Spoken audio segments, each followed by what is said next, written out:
Don't forget that Cerule is offering a March discount of 25% on all products for our viewers. Beth and I have been taking Cerule products for 72 months and highly recommend them. Why? Because most of them are uniquely based on marine sources, either saltwater or freshwater. No one else does this. Cerule's lead product is Stem Enhance Ultra. It is based on ingredients found only in the pristine waters of Lake Klamath, Oregon, and Cerule is the only major provider with harvesting rights. From these waters, Cerule concentrates their exclusive, patented ingredients, Stem Enhance and Mesenchyme. Stem Enhance Ultra, or SEU, is the only product with clinically proven results to increase the number of circulating stem cells, your body's self-repair system. Adult stem cells can turn into brand new heart cells, skin cells, muscle cells, brain cells, liver and kidney cells, virtually any cell in the human body. When I need something repaired, I think Stem Enhance Ultra. For the 25% discount, just use code SAVE25% at checkout. Just click the link below to grab your discount. Good morning. I'm still reporting on the coup. Poor Rachel Maddow is so devoid of sensible anti-Trump arguments that she has to attack the United States Supreme Court for simply agreeing to hear his case that he had presidential immunity to protect him from a wide array of frivolous, lawfare-driven charges. According to Trump, this form of immunity is absolutely necessary if the presidency is to be protected as the leader of the third branch of government, the executive branch. Without this form of limited immunity, every subsequent president will be perpetually bombarded by hundreds of lawfare-driven lawsuits. But beyond that, Trump has never been charged with insurrection. Why? Because even lawfare activists know that an insurrection charge against Trump would never pass the smell test at any federal appellate court in the land.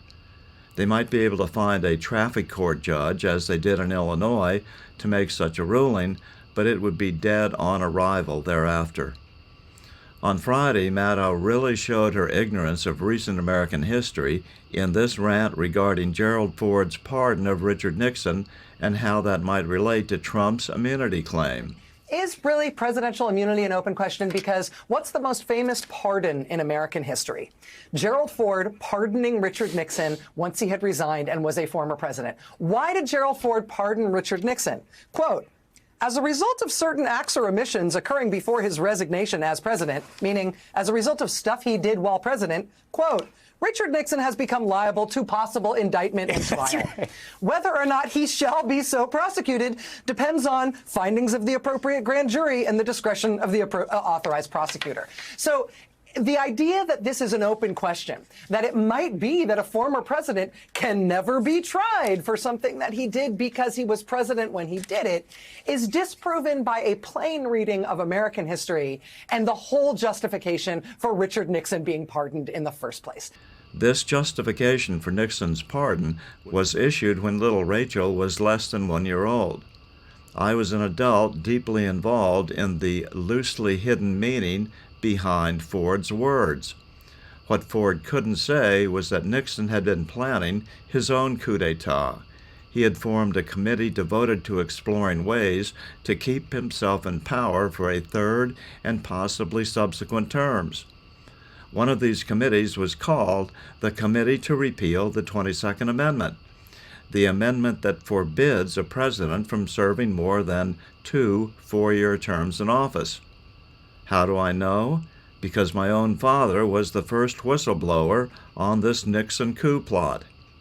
As a result, the Nixon coup failed at the pinnacle of the Watergate scandal, which blew up on Saturday, October 20th, 1973. It was known as the Saturday Night Massacre, when Nixon attempted to fire Justice Department officials who were angry about Nixon's blatant attempt to end and forever cover up the Watergate probe. That may have been the last time a real government insurrection was effective.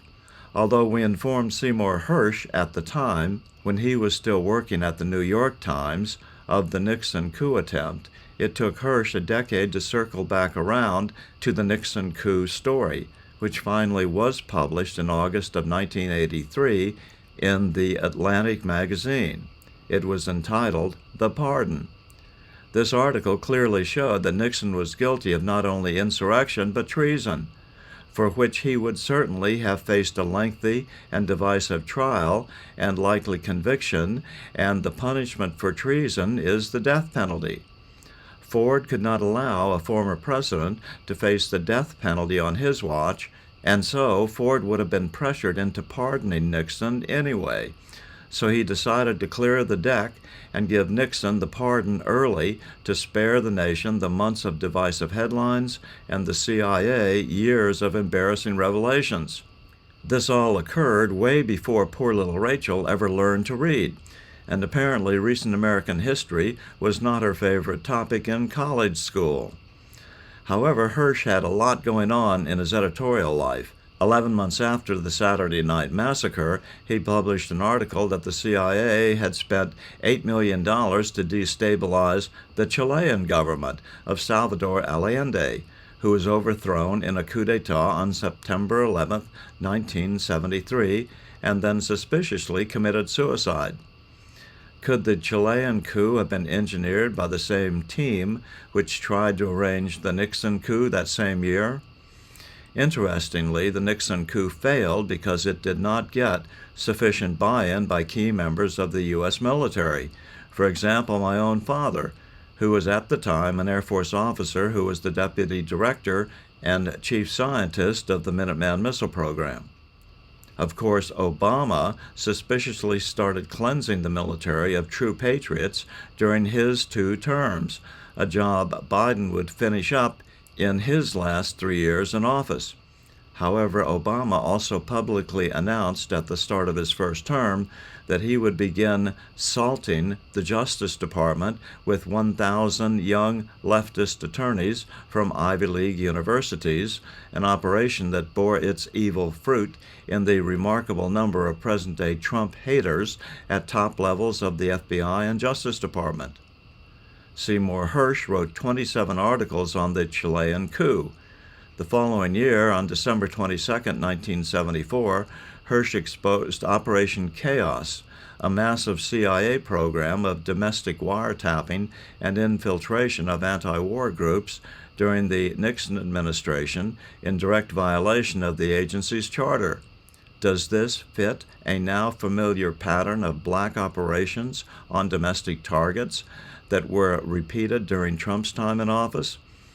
According to his Wikipedia page, Hersh decided to stop reporting on activities of the CIA after learning about a January 16, 1975 meeting between the New York Times top editors and President Gerald Ford, who mentioned CIA political assassinations, perhaps implying that Hersh could be the next target.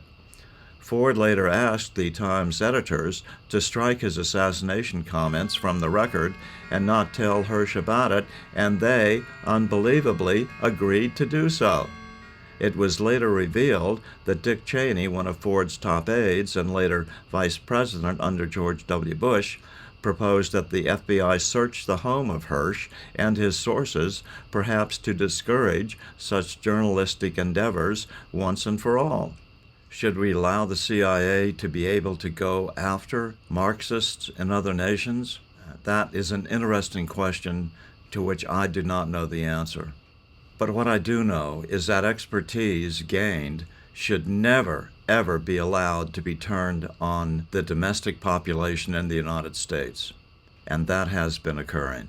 And that has to be stamped out. Again, does all this sound strangely familiar in the Trump era? Should we allow leftist ravings designed to dirty up Trump and hide the facts go unchallenged? Not on my watch. I'm still reporting from just outside the citadel of world freedom. Good day.